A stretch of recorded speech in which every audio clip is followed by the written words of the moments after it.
what will AI mean for the cell phone that I hold in my hand today, if I may ask you? Will it kind of make the phone smaller?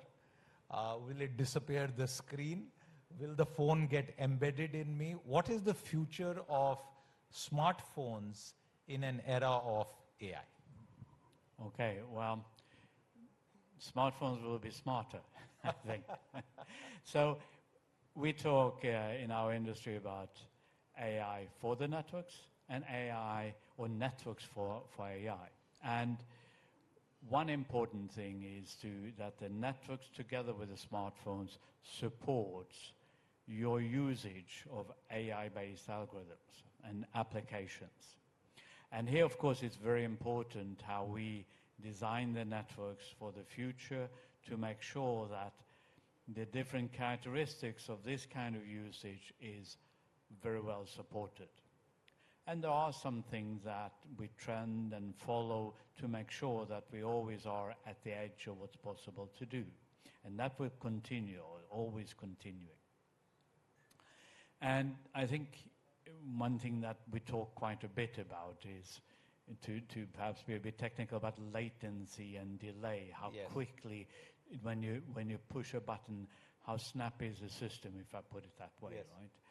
And here we monitor again how AI usage on top of the system has a need for the system being responsive.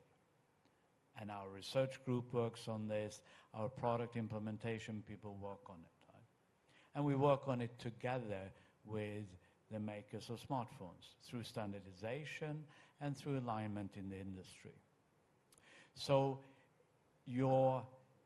that smartphone device will be snappier, better going forward, I argue. But that's certainly not the end of it. It also opens up for new kinds of devices coming about. And here, I think media-intense devices will be there. And if I exemplify with one, I'd say XR glasses. Mm-hmm.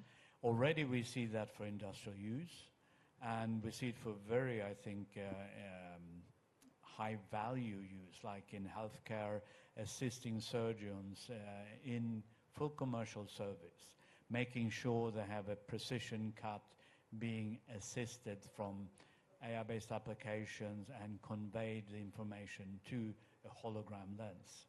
Now that's a precursor for you and me as private persons being out and about again with glasses that are XR capable. Okay. I mean, imagine for me, I live in Singapore and coming here to Delhi, I look at a building, I want to know what's the history of that. And all of a sudden I can see it explained on my screen. And you talking in one of your native tongues, I can get it real-time translated. There will be many applications where we as consumers, as professionals, will use this in the future. So the future is a lot more than the smarter smartphones. And the future is already here. We've seen a demo that's been already done by Sarvam, which is India's first sovereign LLM. And it's getting rave reviews of a glass of the kind that Magnus just spoke about.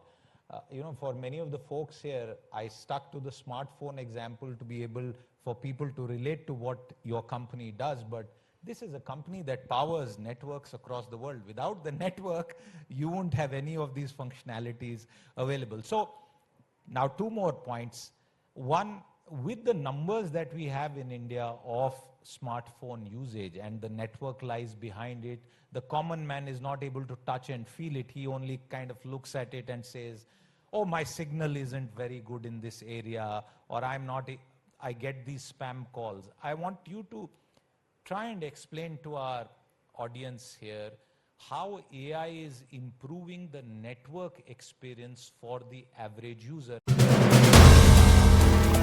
If you like the video, do like, comment, share and subscribe.